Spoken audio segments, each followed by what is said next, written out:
250 kilometers north of Finland's capital, Helsinki, lies Jyväskylä, a town that every August stirs from its normal pace as a university campus to host the Thousand Lakes Rally.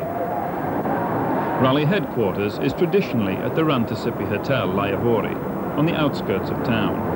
And from here, crews set off on Friday evening at the start of the event. The competition is all over by Sunday morning, which makes the Thousand Lakes one of the shortest events in the World Rally Championship calendar, with just under 500 kilometers of special stages. But what special stages? It is not for nothing that the rally is known as the Finnish Grand Prix. The speeds are faster, the jumps higher, the risks taken far greater, and the accolade from the Finns themselves for the winner far more than perhaps any other World Championship round. To win the Thousand Lakes Rally is every Finnish driver's ambition, and it is no coincidence that the major manufacturers who come to Jyväskylä each year have at least one flying Finn in their ranks. Scrutineering is held at the impressive ice stadium, where the crowd's attention is focused on perhaps the most famous flying Finn of them all, Hannu Mikkola. Hannu has won the rally no less than 7 times, and this year is going for a hat-trick in the Audi Quattro. He favours the 500 brake horsepower short Quattro Sport, a car that has had more teething troubles than Audi would have liked, but which they now feel is in a winning position. A second Quattro, this time the normal A2 version, is in the hands of Stig Blomqvist, fresh from his rather hollow victory on the previous Argentinian rally. Stig was leading last year's Thousand Lakes right until the final stage, when Hannu slipped past to win. Depending on which team member one talks to, depends the answer, did Stig let Hannu past on team orders? Everyone, of course, wonders if similar orders will prevail this year. A third official works Quattro, again a short version, was entered for Michel Mouton, who, with co-driver Fabrizio Pons, has not enjoyed much success on this event. Having a shorter and more relaxed World Rally Championship program this year may give her a more competitive edge for the event. Certainly before the start, she was in a very confident mood. Probably the strongest challenge to the recent Audi domination on World Championship rallies is now coming from the Peugeot Talbot Sport team. They have Ari Vatanen behind the wheel of their lightweight, purpose-designed space-frame 205 Turbo, which is reported as giving around 370 brake horsepower.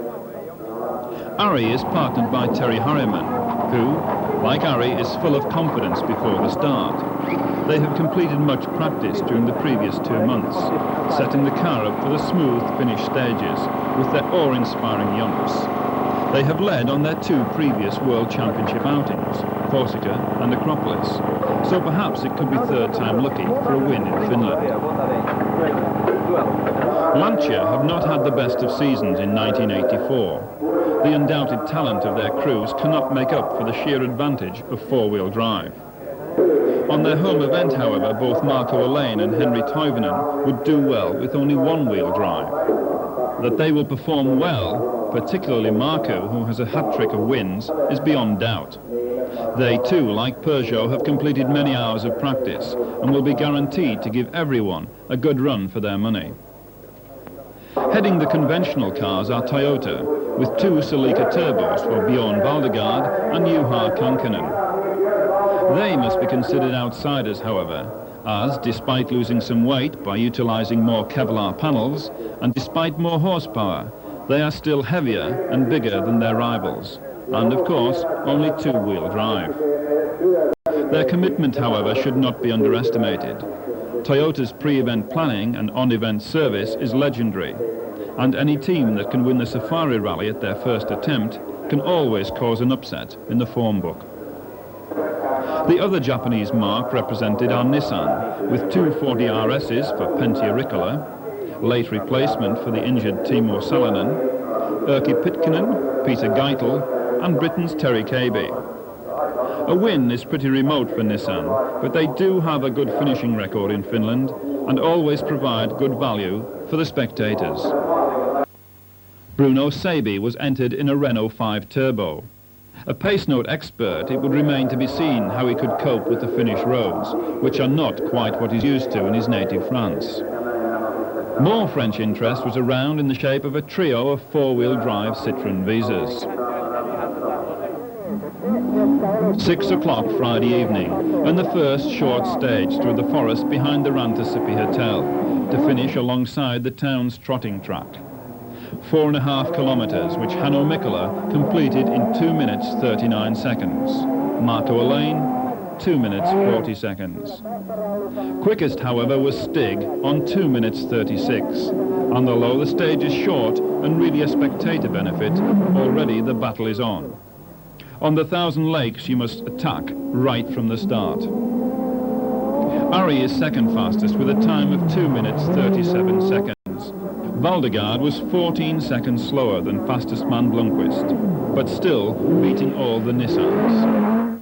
Per Eklund and Henry Toivonen share identical times with Juha Kankkunen a couple of seconds further back, but ahead of Michel Mouton.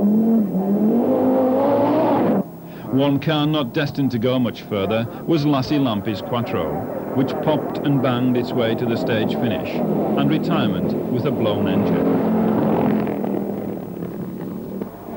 Special stage 3, and Markku flies over the yumps to record fastest time, beating Mikkola by 2 seconds. Blomqvist and Toivonen share the same time, so it's Stig who holds a very slender overall lead. Ari is 5 seconds behind Markku, and during the course of the first leg is to have numerous suspension changes in an effort to obtain the correct settings. Everyone in their own way drives to the limit. The margin between getting it right and getting it horribly wrong, very, very slim. Group A is proving as competitive as ever, leading exponents being Mikael Eriksson in the Audi 80 Quattro, Mikael Sundström in a Fiat Ritmo, Britain's Tim Bryce in a Talbot Sunbeam, due originally to have been driven by Sundström, and of course Kalle Grundle in the Golf GTI. Grundle, for so long the man to beat in Group A, goes off however on stage 9 and is out of the rally. Tim Bryce too goes into retirement on stage 9 with a broken track rod end. As a beautiful sunset heralds a cold, chilly evening ahead, crews tackle the remainder of the first leg of 11 stages before heading back to Jyväskylä. Making sure that the cars will look their best for the restart the next morning, the organisers have provided a car wash at the Laivuori rest halt. Heading crews home was Marco Alain, who had a scant few seconds lead over Ari Vatanen, who in turn was ahead of Hanno Mikkola. Audi were not having things all their own way, and whilst obviously putting up respectable times, they looked appreciably slower than the leading Lancia and Peugeot. We asked Mouton's co-driver Fabrizia Pons what sort of rally they're having.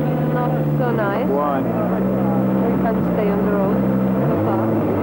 Why is that? Are you just going too fast or the tyres not good? No, we can't find. I mean, first 2 stages we had front right tires open. And after they put it again back, now we can't really understand. They check all and they try all. They lift the car, they put down the car. It's still not going properly. So where are you lying at the moment, Fabrizia? 8. The best of the conventional cars is Juha Kankkunen's Toyota Celica. Kankkunen, like most drivers, is anxious to get off to bed to snatch a few hours welcome sleep, but still manages a few words on his rally so far. How are things going for you? No problem? Okay, now we changed 3 prop shafts and now the steering arm is a little bit something wrong, but not much. I think it's coming to okay. So where are you lying at the moment then? Now, Yeah. which place? 5th? 6th. 6th, yeah. Saturday morning, special stage 12, the infamous crests and blind brows of the Ruumäki stage. The rain, which is usually a feature of the Thousand Lakes Rally, has held off until now.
stage is further on, and it's Ari Vatanen who is into the lead, putting up some incredible times to inch ahead of Markku.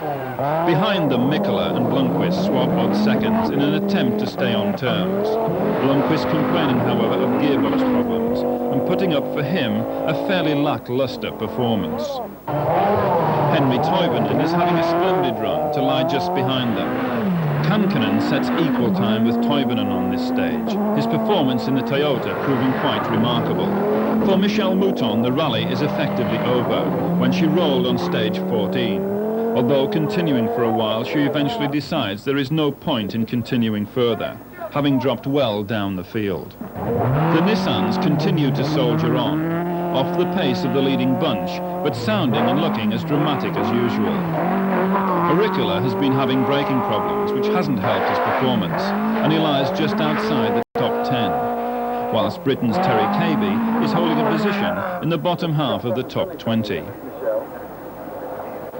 Looping around towards the most northern part of the route, competitors tackle special stage 18, Kalliokoski. A lane blasts through this 17.5-kilometre stage in 8 minutes 57 seconds, the same time as Mikkola. Totally demoralising them with a time a full 10 seconds quicker is Ari Vatanen's Peugeot. Blomqvist and Toivonen are next through, 13 seconds and 17 seconds respectively, behind the little French flyer. Again the fastest of the conventional cars, Kankkunen's Toyota, 31 seconds slower.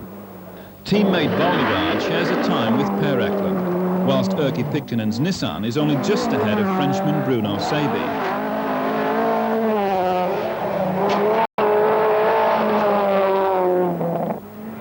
Auricula is having niggling gearbox problems and seems a bit off the pace, perhaps still getting used to the car. A roadside service before the lunch halt in Jyväskylä. The crowds around the Peugeot service barges showing the interest in the newcomer on the rally scene. Whilst mechanics set to and replace tyres, co-drivers check times to see just how many seconds separate the leading crews.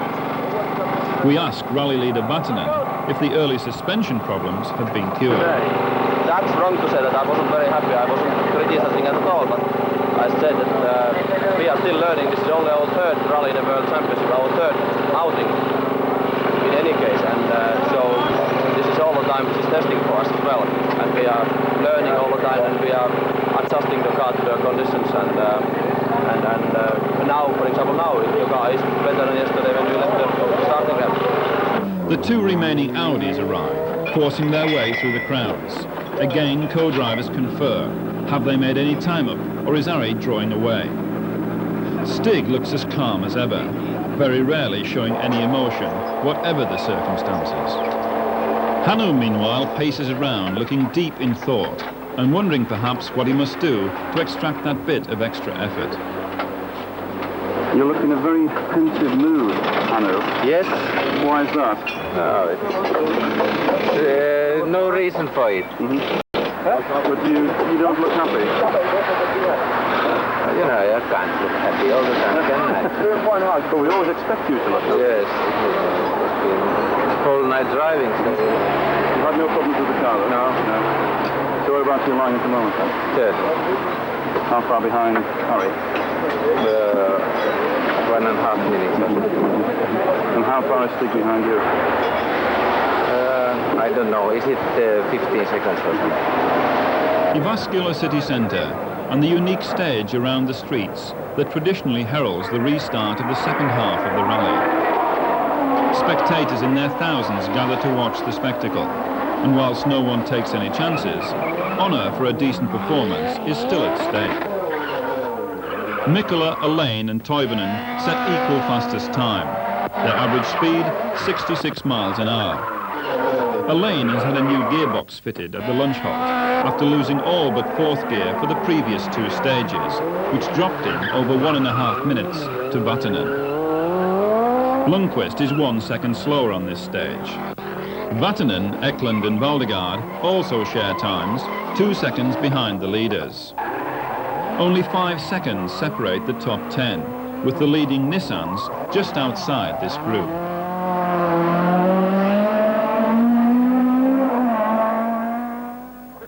Special stage 24. The brief rain showers that fell earlier in the day have now passed, and warm sunshine filters through the forests.